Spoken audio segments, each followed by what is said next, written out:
Hello guys, അസ്സലാമലൈക്കും. അപ്പോൾ എന്തൊക്കെ വർത്താനം? എല്ലാവർക്കും സുഖം വിചാരിക്കുന്നു.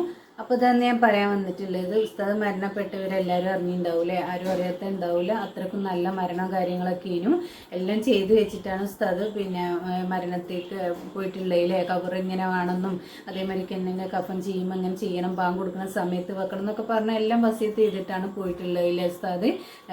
നല്ലൊരു മരണം കാര്യങ്ങളും ഇനും ഭയങ്കര തീരാ നഷ്ടം സങ്കടമാണ് ഇല്ലേ നമുക്ക് നോക്കുമ്പോൾ തന്നെ. അപ്പോൾ എന്താണെന്ന് വെച്ചാൽ അദ്ദേഹം പ്രശസ്ത പണ്ഡിതനും സമസ്ത കേരള ജമിഅത്തുൽ ഉലമയുടെ മുഷാഫർ അംഗവുമായ നമ്മളെ കാസിമി അഹമ്മദ് കാസിമി ഉസ്താദ് ഉണ്ടല്ലോ, മണിയൂർ അഹമ്മദ് കാസിമി ഉസ്താദ് ഇട്ട് അദ്ദേഹത്തെ കുറിച്ചിട്ടാണ് പറഞ്ഞ് എല്ലാം വസിയത്ത് ചെയ്തിട്ടാണല്ലേ പോയത്. നല്ലൊരു മരണം എല്ലാവരും. അപ്പോൾ കൂടുതലൊന്നും പറയുന്നില്ല കേട്ടോ. അദ്ദേഹത്തെ കുറിച്ചിട്ട് കുറച്ച് കാര്യങ്ങൾ പറയുന്നുണ്ട്, കേട്ടോക്കെ. നിൽക്കുകയും വേണ്ടുന്ന കാര്യങ്ങളൊക്കെ വളരെ കൃത്യമായി വസിയത്ത് ചെയ്തു വെക്കുകയും ചെയ്തിരുന്നു. രോഗം വരുന്നതിനും ഏകദേശം 2 വർഷം മുമ്പ് ഇതിലും കൃത്യമായി വസിയത്തായി രേഖപ്പെടുത്തി വെച്ചിട്ടുണ്ട്. പിന്നെ ഖബർ ഇവിടെ വെക്കാനുള്ള കാരണം അത് പലരുടെയും പല മഹാത്മാക്കളുടെയും നിർദ്ദേശമാണ് എന്ന് മനസ്സിലാക്കാൻ സാധിക്കുന്നു. അതുപോലെ ഖബറിന് നല്ലൊരു ഭദ്രതയുണ്ട്. അതുപോലെ കുടുംബത്തിൻ്റെ ദുആ എല്ലാ സമയത്തുമുണ്ട്.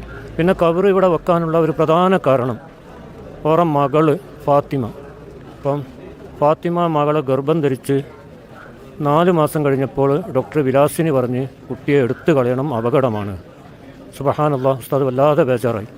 പുറത്തിറങ്ങി ഡോക്ടറോട് പറഞ്ഞു ഡിസ്ചാർജ് തന്നാൽ മതി, മറ്റു കാര്യങ്ങൾ ഞാൻ ചെയ്യുന്നതാണ്. അങ്ങനെ ഡിസ്ചാർജ് ചെയ്ത് ഒപ്പിട്ട് പുറത്തിറങ്ങിയിട്ട് എല്ലാ ഉസ്താദുമാരുമായി ബന്ധപ്പെട്ടു. ഇങ്ങനൊരു സംഭവമുണ്ട്, എന്താ ചെയ്യേണ്ടത്? 4 മാസമാകുമ്പോൾ റൂഹ് ഉണ്ടാവുമല്ലോ, ജീവൻ ഉണ്ടാകുമല്ലോ. അപ്പോൾ മഹാനായ മർഹൂം PKP ഉസ്താദ് പറഞ്ഞു, മാണിയൂരെ ഒന്നും പേടിക്കണ്ട, ചെറുകുന്ന് മിഷൻ ഹോസ്പിറ്റലിൽ പോയാൽ മതി, എല്ലാം റാഹത്തായി വരുമെന്നാണ്. അപ്പോൾ അവിടെ ഹോസ്പിറ്റലിൽ പോയപ്പോൾ പറഞ്ഞ് രക്തക്കുറവാണ്, രക്തം കയറ്റിയാൽ പ്രശ്നമൊന്നുമില്ല. അപ്പോൾ ഓർ മനസ്സിൽ കരുതിയിരുന്നു മകളെ ഈ കുട്ടിക്ക് ഖുർആൻ മനഃപ്പാഠമാക്കി കൊടുക്കണമെന്ന് വേറൊരു നിയ്യത്തായിരുന്നു. അങ്ങനെ പ്രസവിച്ചപ്പോൾ കുട്ടി പെണ്ണാണ്. അങ്ങനെ അബ്ദുസ്സമദ് സമദാനിൻ്റെ കോളേജിലും മറ്റും ചേർത്തിട്ട് അൽഹംദുലില്ലാ ഖുർആൻ ഹിഫ്ളാക്കി കൊടുത്തു. അപ്പോൾ അതിനുശേഷം ഓറ വലിയൊരു ആഗ്രഹമാണ് സ്ഥിരമായി ഖുർആൻ ഓതുന്നത് കേൾക്കണം. കാരണം ഖുർആൻ ഓതുന്ന സ്ഥലത്ത് അള്ളാഹുവിൻ്റെ റഹ്മത്ത് ഉണ്ടാകും എന്നവർ ഇടയ്ക്കിടെ പറയാറുമുണ്ട്. ആ റഹ്മത്ത് തന്നെയാണ് ഇവിടെ കണ്ടത്. കാരണം ഒരു കാരണവശാലും ഓറ ആ കറാമത്ത് ഇങ്ങനെ കൂടുതൽ നിലനിന്ന് പോകേണ്ട ഒരു ചുറ്റുപാടല്ല ഇന്നത്തെ കാലം. അതോടുകൂടി അതിങ്ങനെ നിന്ന് പോയത് ഞാൻ മനസ്സിലാക്കുന്നത് ആ ഖുർആൻ ഓത്തിൻ്റെ കറാമത്താണ്. അങ്ങനെ ഓർ സ്വന്തം ഒരു എടുപ്പ്, ചെറിയൊരു എടുപ്പ് അവിടെ ഉണ്ടാക്കി ഈ മകൾക്ക്, ഈ ഡോക്ടറെ എടുത്തു കളയണമെന്ന് പറഞ്ഞ ആ മകൾക്ക് അവിടെ ഒരു ഹിഫ്ള് ക്ലാസ്സും അവർ തുടങ്ങിക്കൊടുത്തു. ഇന്നും 10-15 കുട്ടികൾ അതിൽ പഠിക്കുന്നുണ്ട്. സുബ്ഹാനല്ലാഹ്, അവർ എല്ലാ സമയത്തും വന്നിട്ട് ആ മകളുടെ ആ പഠിപ്പിക്കുന്നത് ഇങ്ങനെ ശ്രദ്ധിക്കും. അപ്പോൾ അതിൻ്റെ മുകളിലാണ്, ഈ ഖബറിൻ്റെ മുകളിലാണ് ഇപ്പോൾ ഹിഫ്ള് ക്ലാസ് ഉള്ളത്. അപ്പോൾ ആ ഖുർആനത്തിൻ്റെ ബറക്കത്ത് കൊണ്ട് ഖബറിലെ അദാബിൽ നിന്ന് രക്ഷപ്പെടാനൊക്കെ നിയ്യത്താക്കിയിട്ടാണ് ഒരു ഖബർ ഇവിടെ തന്നെ വേണമെന്ന് വസിയത്ത് ചെയ്തത്. അപ്പോൾ ഇതാ ഞങ്ങൾ കേട്ടില്ലേ അദ്ദേഹത്തിനെ കുറിച്ചിട്ട് പറയാം. നമുക്ക് തന്നെ കേൾക്കുമ്പോഴൊക്കെ ഒരു കുളിർമയില്ലേ. നമ്മൾ എന്താണെന്ന് വെച്ചാൽ അദ്ദേഹത്തിനെ കുറിച്ചിട്ടാണ് പറയുന്നത്. അദ്ദേഹത്തിൻ്റെ വീട്ടിൽ തന്നെയാണ് ഖബർ അടുക്കിയിട്ടുള്ളത്. എല്ലാവരും കേട്ടിട്ടുണ്ടാവില്ലേ, വാർത്തയിൽ കൂടെ ആണെങ്കിലും അല്ലാതെ നേരിട്ടും ഒക്കെ കേട്ടിട്ടുണ്ടാവും. അദ്ദേഹം വീട്ടിൽ ഖബറെടുക്കാനുള്ള കാരണം പറഞ്ഞ് അദ്ദേഹം ഈ ഉസ്താദ് പറയുന്നത് ഞങ്ങൾ എല്ലാവരും കേട്ടില്ലേ, അതൊക്കെ തന്നെ കേട്ടോ. എല്ലാം ചെയ്ത് വസിയത്ത് വെച്ചിട്ടാണ് പോയിട്ടുള്ളത്. ഇങ്ങനെ ചെയ്താൽ മതി, ബാങ്ക് കൊടുക്കണം, ഏതെങ്കിലും ഒരു ബാങ്ക് കൊടുക്കുന്ന സമയത്ത് തന്നെ ഖബറെടുക്കണം എന്നൊക്കെ പറഞ്ഞിട്ടാണ് ഉസ്താദ് പോയത് അല്ലേ. തീരാ നഷ്ടമാണ്, സങ്കടമാണ് അല്ലേ. അപ്പോൾ ഉസ്താദിനെ കുറിച്ച് കുറച്ച് വീഡിയോ ഒന്ന് കണ്ടുനോക്കിയേ.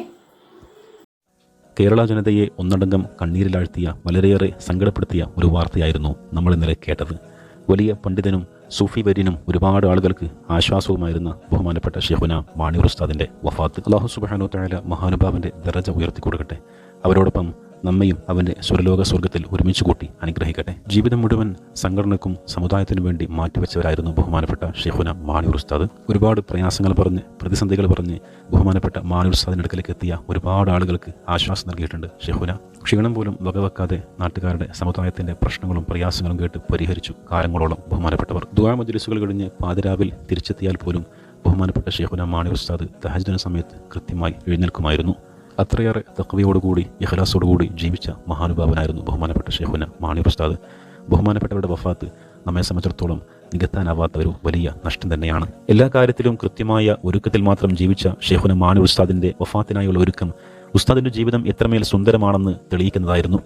താൻ ജീവിതകാലത്ത് പാതിരാ സമയങ്ങൾ ഇബാദത്തിലായി കഴിഞ്ഞ അതേ തറയിൽ ലക്ഷോപലക്ഷം ആളുകൾക്ക് ആശ്വാസം നൽകിയ അതേ റൂമിൽ അന്തിയുറങ്ങാൻ ആഗ്രഹം പറഞ്ഞ ഉസ്താദ് തറ പൊളിച്ച് ഖബറാക്കാൻ എടുക്കേണ്ട ആഴം, അതിൻ്റെ മേൽ ഇടേണ്ടുന്ന മണ്ണ് എല്ലാം പറഞ്ഞു വെച്ചായിരുന്നു ബഹുമാനപ്പെട്ടവരുടെ മടക്കം.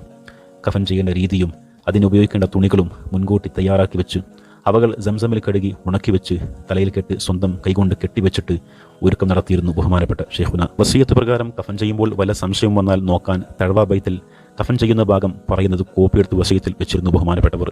തഴവാ ബൈത്തിൽ സൂചിപ്പിച്ച ഭാഗം ബാജൂരിയിലുള്ള ഇബാറത്ത് നോക്കാനും അതുപ്രകാരം ചെയ്യാനും ഉസ്താദ് സ്വന്തം കൈപ്പടയിൽ എഴുതി വെച്ചിട്ടുണ്ടായിരുന്നു. അപ്പോൾ ഞങ്ങൾ വീഡിയോസൊക്കെ കണ്ടില്ലേ, കൂടുതലൊന്നും പറയുന്നില്ല കേട്ടോ. കൂടുതലൊന്നും പറയാൻ ഒരു ഇത് നമുക്ക് അറിയില്ല, അങ്ങനെ പറയേണ്ടത് എന്താണെന്നില്ലൊന്നും അറിയില്ല കേട്ടോ. അപ്പോൾ ഉസ്താദിനെ കുറിച്ചിട്ട് നല്ലൊരു രണ്ട് വാക്ക് പറയാമെന്നുള്ളത് മാത്രമേ ഉള്ളൂ. അതിന് വേണ്ടിയിട്ട് വന്നതേനു. അപ്പോൾ ഇത്രയേ ഉള്ളൂ കേട്ടോ. അപ്പോൾ എല്ലാവരോടും അസ്സലാമു അലൈക്കും.